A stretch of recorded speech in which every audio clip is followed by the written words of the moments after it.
Ku weekend tulina omupiira, that is Makerere. We have tusamba Makerere, timu erabika okuba nti si nyangu. Gezaako okutunuulira basambi be balina ne balance gye balina mu team, attackers ne ba defenders.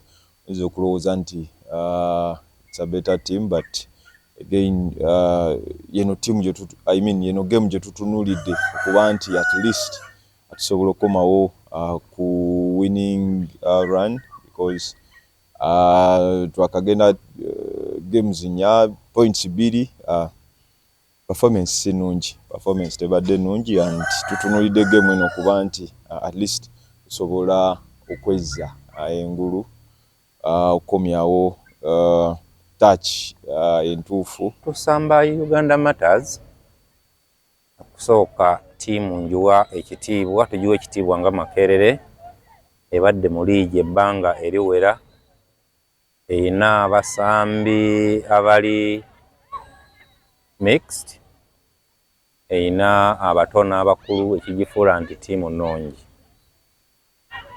Tugiwa ekitiibwa, naye njagala obbakakasa abawagizi baffe nti naffe tweteeseteese bulungi.